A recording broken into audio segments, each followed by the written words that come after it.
গাড়ি পেয়েছে আর একটা গাড়ি পেয়েছে, কেউ যেতে চাইছে না জানেন তো। আপনাদের গাড়ি বললি, জিও বললি বলছে যাবো না, ওই 8টা। বৌমা, ও বৌমা, বৌমা, ও বৌমা। উফ, কি হলো? এদিকে একবার শোনো মা। উফ, আর ভালো লাগে না। সকালে হতে না ওদের শাকচুনি বইটা টাকাটি চালু করে দিচ্ছে। মনে হচ্ছে গল্প ব্যাপারে শেষ করে দিই। কি বলো? বলছিলাম কি, আমাকে এক কাপ চা দেবে মা?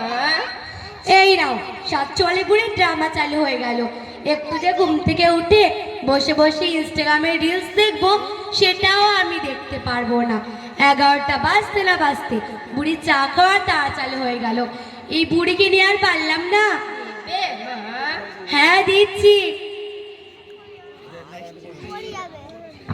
বলতে হবে।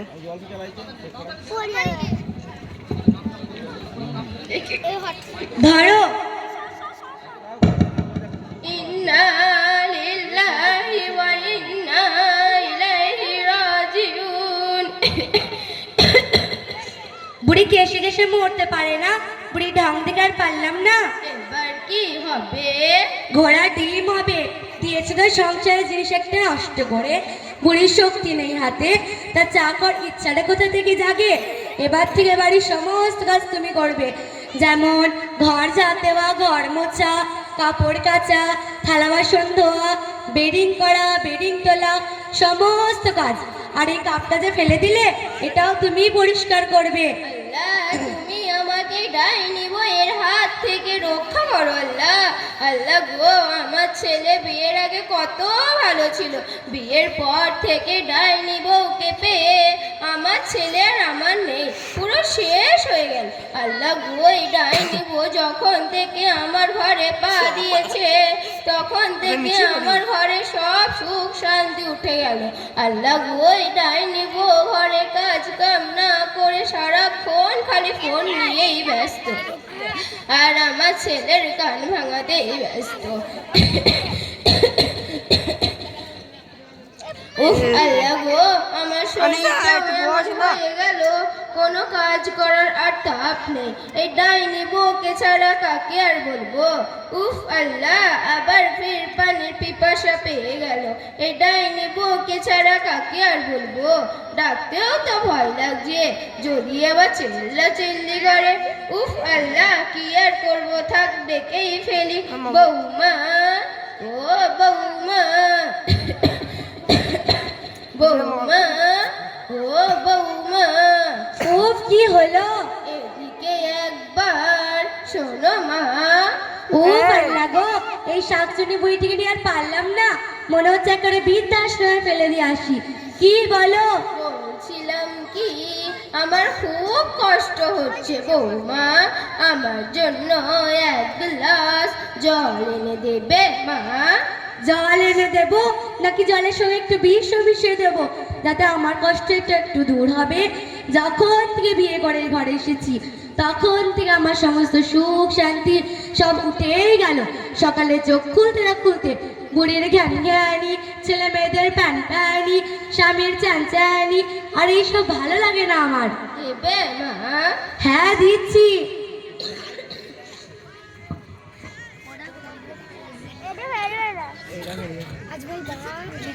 ধরো। বুড়িকে এই কাপটা পরিষ্কার করতে বলেছিলাম, বুড়ি এটা পর্যন্ত করেনি। আমার তো এখন বয়স হয়ে গেছে মা, আর কোমরও দোষ হয়ে গেছে, আমি এই কাপটা কি করে পরিষ্কার করব বলো মা? আচ্ছা, তোমার বয়স হয়ে গেছে, খাওয়ার টাইমে তো সবসময় আগে খাওয়ার সময় পদ্মা নদীর বড় বড় ইলিশ মাছের মাথা খেতে পারো, খাসির মাংস খেতে পারো, সকালে ঘর যদি চা খেতে পারো। আর কাজের বেলা তোমার বয়স হয়ে গেছে, যত সব ন্যাকামি। আলহামদুলিল্লাহিল্লাযী সাকানা আযবান ফুরাতান বিরহমাতিহি ওয়া লাম ইয়াজআলহু মিলহান উজাজাম বিযুনুবিনা। বিসমিল্লাহ। বুড়ি এদিকে নেই, ওদিকে আছে, যত সব ঢং।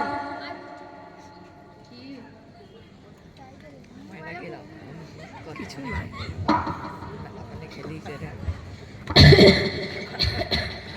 আজমল বাপ আজমল,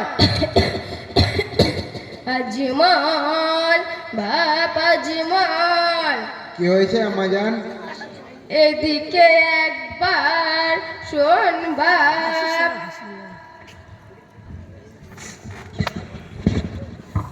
বলছিলাম কি, বসেন আম্মাজান বসেন, আমি আপনার সব কথা শুনবো। জানিস বাপ, আজ সকালে তোর বউয়ের কাছে এক কাপ চা চেয়েছিলাম, তখন তোর বউ আমাকে এক চুপড়ি কথা শোনালো। আর চাটা নিতে গিয়ে যখন আমার হাত থেকে পড়ে গিয়েছিল, তখন তোর বউ বললো কিনা এই কাপটা তোমাকেই পরিষ্কার করতে হবে। আমার তো এখন বয়স হয়ে গেছে বাপ, আর কোমরও দোষ হয়ে গেছে, আমি এই কাপটা কি করে পরিষ্কার করব বল বাপ। আচ্ছা মাজান, আপনার বৌমা ছেলে মানুষ কি বলতে গিয়ে কি বলে ফেলেছে, এসব কথা আপনি মাইন্ডে নেন না। হ্যাঁ হ্যাঁ বাপ, বুঝেছি, তোর বইয়ের হয়ে কথা বলছি বলে এখন তোর গায়ে লাগছে। আর তোর বউ যখন আমাকে এক চুপড়ি কথা শোনালো, তখন তোর বউ ছেলে মানুষ না ঘোড়া ডিম। আচ্ছা মাজান, আমি কি আর ভালোবাসা করে বিয়ে করেছি? আপনি তো দেখে চিনে দিয়েছেন আমাকে। হ্যাঁ হ্যাঁ বাপ, আমি কি আর জানি এরকম ডাইনি জাল্লা হবে?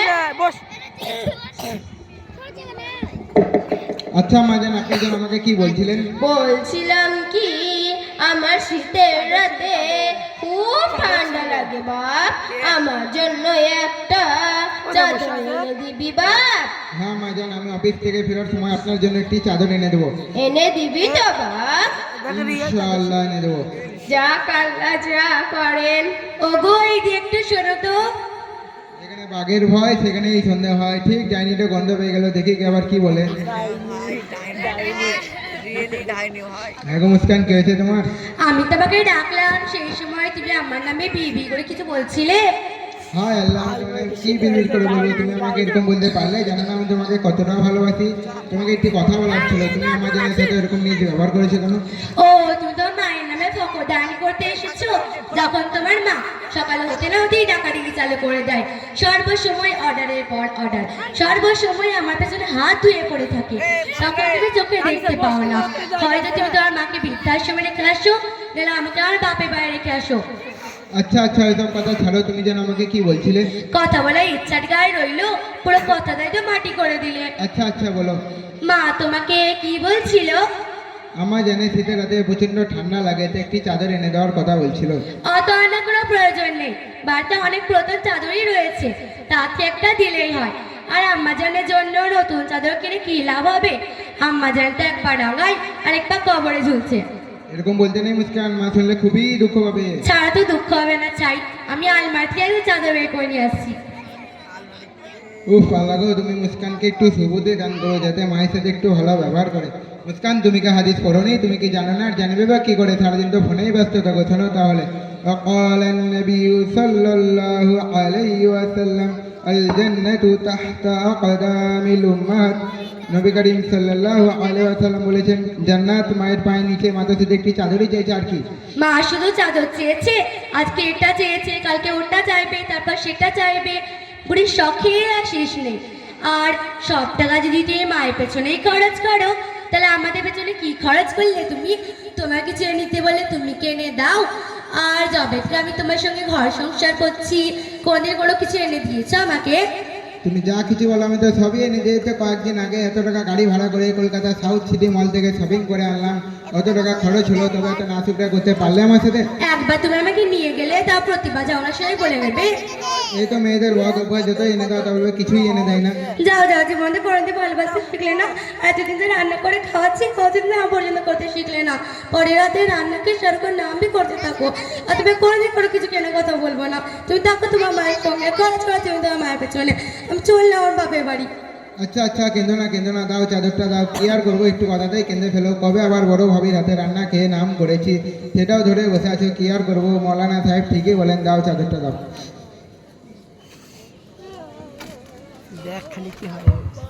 ধরে না মাজান।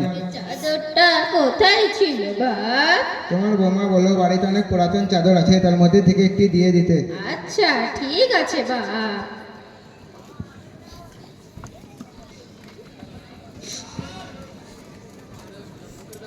দাদিমা ও দাদিমা, কি হয়েছে মা? বলছিলাম যে আমার জন্য একটু দোয়া করবে তো, আমি আমার পরীক্ষার মার্কশিট আনতে যাবো। যা মা, তুই রেজাল্ট আনতে যা, আমি তোর জন্য মন খুলে দোয়া করব যাতে তুই পরীক্ষায় ভালো নাম্বার তুলিস, আরও যারা রেজাল্ট আনতে যাচ্ছে তারাও যেন ভালো করে পাশ করতে পারে। আর তুই যদি ভালো করে পাশ করতে পারিস তাহলে আমি তোর আব্বুকে বলে সালা শেখপাড়া দিনিয়া মুনাজ্জাম মক্তবে ভর্তি করিয়ে দেব। ইনশাআল্লাহ, তাহলে তো খুব ভালো। আচ্ছা দাদিমা, তোমাকে আমি একটা কথা বলবো। কি বলবি মা, বল। বলছিলাম যে তুমি তো কোনোদিন আমার সঙ্গে এভাবে কথা বলো না, আজকে কেন এভাবে কথা বলছো? না না মা, আমার কিছু হয়নি, তুই রেজাল্ট আনতে যা। বলো না দাদিমা, তোমার কি হয়েছে? বলছি তো মা, আমার কিছু হয়নি, তুই রেজাল্ট আনতে যা। ও আমি বুঝতে পেরেছি, নিশ্চয়ই আমার আমি তোমাকে কিছু বলেছে, আমি এখনই গিয়ে আমির অবস্থা করছি। না না মা, এসব কথা আবার গিয়ে তোর আম্মিকে বলিস না। তোমার কথা ভাবতে হবে না, আমি দেখছি। আমি তুমি দাদিমার সঙ্গে কি ব্যবহার করেছো? দাদিমা তো কোনোদিন আমার সঙ্গে এভাবে কথা বলে না, আজকে কেন এভাবে কথা বলছে? তুই এখনো স্কুলে আসনি আর এসব কথা নিয়ে তোকে কে মাথা ঘামাতে বলেছে? সেটি একটা চাপড় মারবো না? দাদির সতীন হয়েছে, এই দাদির প্রশ্ন বাচ্চাটা একেবারে শেষ হয়ে গেল। আদরে আদরে বাদর তৈরি হচ্ছে। আব্বু আব্বু, কি হয়েছে মা? বলছিলাম তো দাদিমা তো কোনোদিন আমার সঙ্গে এভাবে কথা বলছে না, আজকে কেন এভাবে কথা বলছে? চুপ কর, তোর আমি আশেপাশে নেই তো? কেন আব্বু, কি হয়েছে? এখনই শুনতে পেলে আবার ঝড় উঠবে যে। কেন আব্বু, তোমাকে আম্মিকে দেখে ভয় করো? জানিস তো তোর আমি কেমন, এখনই শুনতে পেলে দুটো সিং কাড়াকাড়ি ঝামেলা করতে চলে আসবে যে। হ্যাঁ জানি, কোনো আমাকে কিরকম করলো। আচ্ছা, তোর আসল কারণ কি বলতো? বলছিলাম যে দাদিমা তো কোনোদিন আমার সঙ্গে এভাবে কথা বলে না, আজকে কেন এভাবে কথা বলছে? শোন তাহলে, তোর দাদিমা সেটা রাতে প্রচণ্ড ঠান্ডা লাগে, তো একটি চাদর এনে দেওয়ার কথা বলেছিল। সেটি শুনে তোর আমি বললো বাড়িতে অনেক পুরাতন চাদর আছে, তার মধ্যে থেকে একটি দিয়ে দিতে, তাই মনে হয় তোর দাদিমা একটু কষ্ট পেয়েছে। আমি এটা করে মোটেও ঠিক করিনি, আমি এখনই গ্রামের অবস্থা করছি। দাদিমা তোমার চাদরটা একটু দাও তো। এ চাদরটা নিয়ে তুই কি করবি মা? তোমাকে তো জানা পর্যন্ত নেই, তুমি দাও। রিজিয়া তো এখন স্কুলে আসনি আর পরীক্ষা মার্কশিটটা আনবি কখন? আর এই চাদরটা তোর হাতে, এটা তো তোর দাদিমাকে দিয়েছিলাম, এটা দিয়ে তুই কি করবি? এই চাদরটা নিয়ে আমি তাড়াতাড়ি।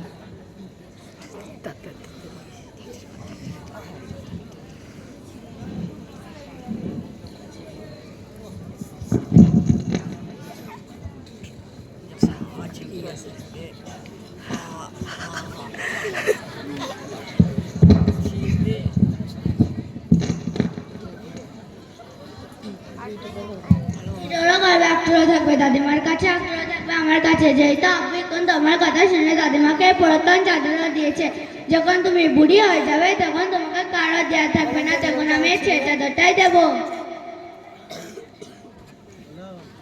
হায় আল্লাহ, যাকে ছোট থেকে এই পর্যন্ত খাইয়ে দাইয়ে নিজের কাছে রেখে কোলে পিঠে মানুষ করলাম, সেই আজ পেটে দুশ্মন হলো।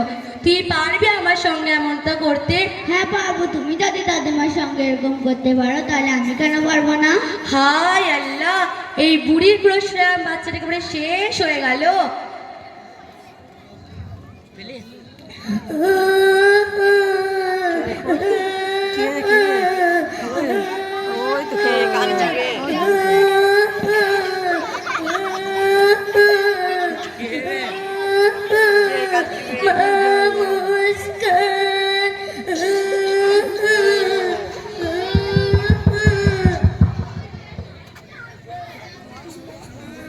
আমি জানি কি আপনার অবস্থা, আপনার এই অবস্থা কে করলো? আসুন।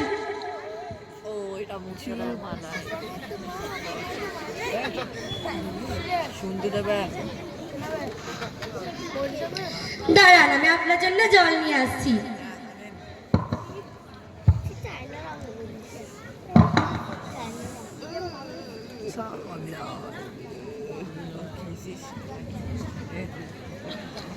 আপনার এই অবস্থা কে করলো? তোর ভাইয়া আমাকে বাড়ি থেকে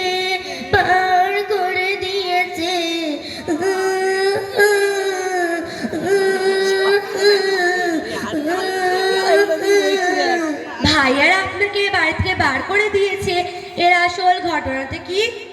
ঘটনাটা তেমন কিছু না, তোর ভাইয়া কাশ্মীরে ঘুরতে যাচ্ছে, ওই জন্য ওকে বলেছিলাম, বাবা তুই তো কাশ্মীরে ঘুরতে যাচ্ছিস, তাহলে আমার জন্য একটি শাল এনে দিবি।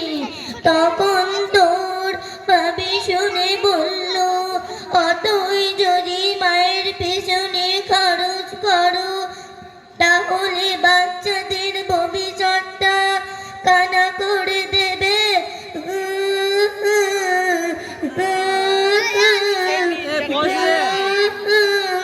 ভাইয়ারা অত টাকা খরচ করে কাশ্মীরে ঘুরতে যাচ্ছে, আর 200-300 টাকা দিয়ে একটা শালও কিনতে পারছে না। তোকে আর কে বলবো, তোর ভাইয়া তো তোর ভাবি বেরুয়া হয়ে গিয়েছে, তোর ভাবি যা বলে তাই করে, তাই শোনে, উঠতে উঠ আর বসতেও বস। দাঁড়াও, আমি ভাইয়ার ব্যবস্থা করছি। ভাইয়ার নিজে কি মনে করেছে? হ্যাঁ গো মুস্কান, তোমার ভাইরা যেহেতু তোমার মাকে বাড়ি থেকে বার করে দিয়েছে, তাহলে তোমার মাকে বৃদ্ধাশ্রমে পাঠানোর ব্যবস্থা করা যাক, তাহলে তো তোমার আর কোনো ঝামেলাই থাকবে না। কি, আমি আমার আম্মাজানকে বৃদ্ধাশ্রমে রেখে আসবো?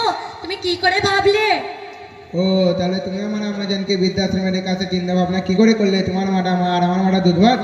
ছি ছি মুস্কান, ছি ছি, তোকে তো আমার মেয়ে বলতে ঘৃণা করছে। তুই তোর শাশুড়ি মার সঙ্গে এরকম অপব্যবহার করিস? ছি ছি, আমি আগে জানলে আমি তোর বাড়ি আসতাম না, আমি রাস্তার ফুটপাতে থাকতাম। আম্মিজান আমাকে ক্ষমা করে দেবেন, আর এরকম ভুল কখনোই হবে না। তুই এই ক্ষমার যোগ্য না, তোর শাশুড়ি মা যদি ক্ষমা না করে তাহলে তোর জীবন মাটি হয়ে যাবে। আমি যেরকম তোর গর্ভধারিণী মা, ওটাও তোর একটি নিজেরই মা। তুই যেরকম আমাকে ভালোবাসিস সেই রকম তুই তোর শাশুড়ি মাকে আমার চেয়েও অনেক বেশি ভালোবাসবি। যা মা, তুই একবার যা, তুই তোর শাশুড়ি মায়ের কাছে গিয়ে দুটো হাত ধরে ক্ষমা চেয়ে নে। আমি নিশ্চয়ই জানি উনি তোকে ক্ষমা করে দেবে। যা মা, তুই একবার যা, গিয়ে ক্ষমা চেয়ে নে। আম্মিজান আমাকে ক্ষমা করে দেবেন, আর এরকম ভুল কখনোই হবে না। যা মা, আমি তোকে অন্তর থেকে ক্ষমা করে দিলাম। আজ থেকে তুই আমার বোমা না, তুই আমার মেয়ে। আল্লাহ তাআলা আমার বোমাকে এতদিন পর সুবুদ্ধি দিয়েছে। আসসালামু আলাইকুম ওয়া রাহমাতুল্লাহি ওয়া বারাকাতুহু।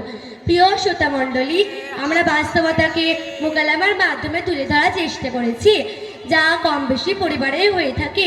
আমাদের বলার কারণে অথবা প্র্যাকটিক্যাল দেখানোর মাধ্যমে যদি কারো কষ্ট অথবা দুঃখ হয়ে থাকে তাহলে আমাদেরকে ক্ষমা করে দেবেন।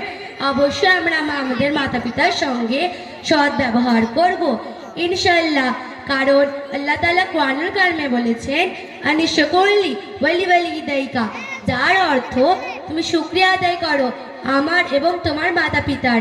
তাই আমরা আমাদের মাতা পিতার জন্য এই দোয়া করব, রব্বির রহমহুমা কামা রাব্বায়ানি সগীরা। হে আল্লাহ, তারা আমাদের নিজেদের শৈশবে লালন পালন করেছেন, আপনিও তাদের প্রতি রহমতের আচরণ করুন আল্লাহ তার রসুলকে খুশি করার জন্য। আসসালামু আলাইকুম ওয়া রাহমাতুল্লাহি ওয়া বারাকাতুহু। ওয়ালাইকুম আসসালাম ওয়া রাহমাতুল্লাহি ওয়া বারাকাতুহু।